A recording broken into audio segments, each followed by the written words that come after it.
Welcome back to The Breakdown with me, NLW.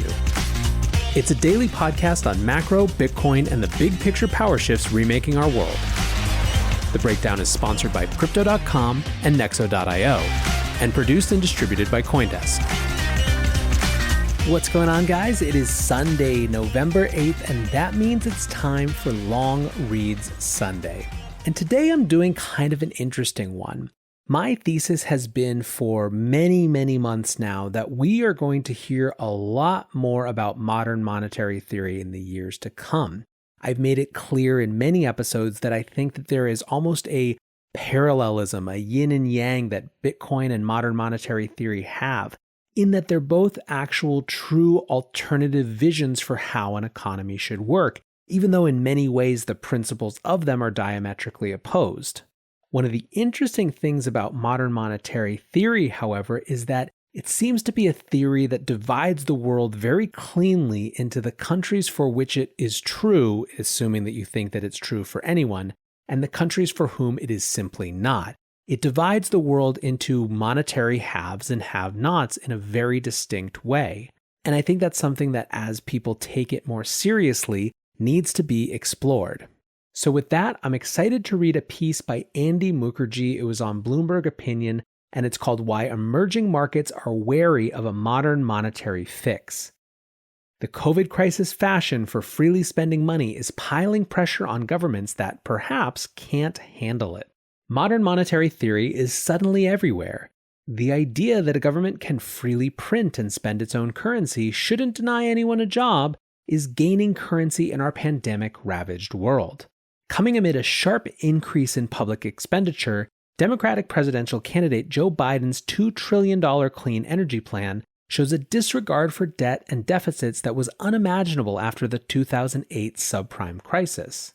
The theory that sovereign currency issuers can't go broke is also at work in the UK, in Chancellor of the Exchequer Rishi Sunak's attempt at keeping the economy ticking, even if it means paying the private sector not to fire staff.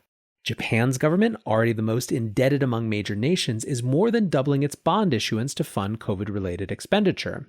Orthodox scholars still occasionally murmur that all of this will somehow have to be paid for by future generations.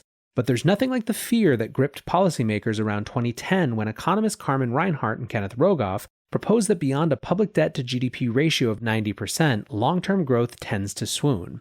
However, this newfound confidence is seen only in relatively affluent societies. Move over to developing economies and the conversation is much the same as before. When it comes to paying for a costly lockdown, helping people tide over the loss of livelihoods, or marshaling resources for publicly funded COVID-19 vaccination, the dominant question is, can we afford it? This episode is brought to you by Crypto.com, the crypto super app that lets you buy, earn, and spend crypto all in one place and earn up to 8.5% per year on your Bitcoin. Download the Crypto.com app now to see the interest rates you could be earning on BTC and more than 20 other coins.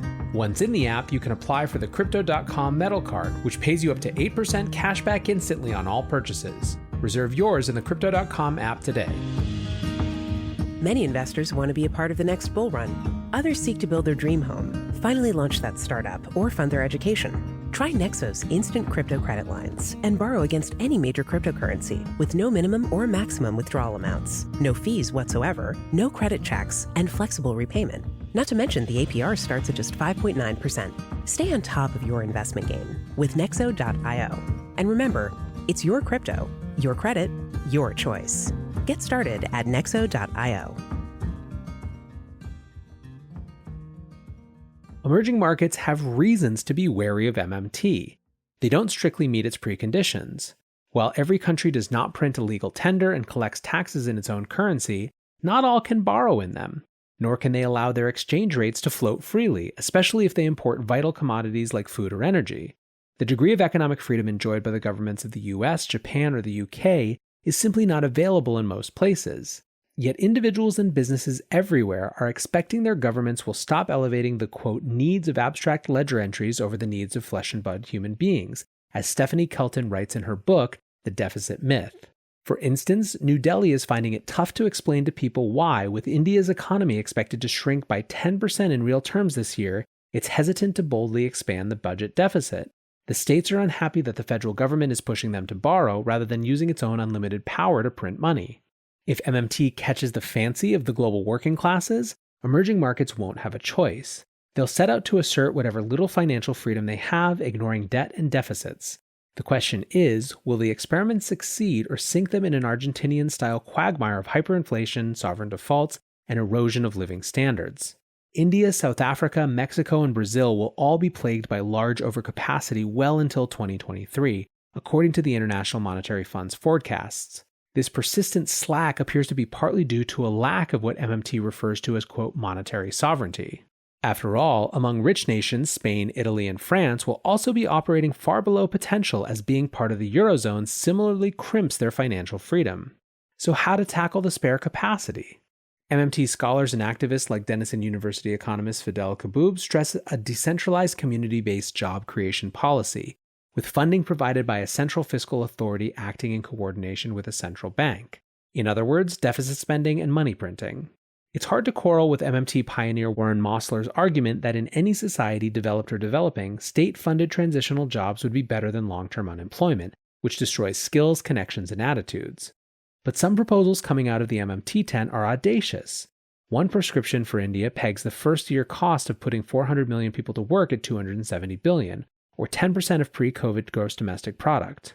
For now, the Indian rupee is stable because import demand has cratered more than exports, but trying to spend 10% of GDP in 1 year on things like renewable energy, rainwater harvesting, and wages could easily switch the currency market's view.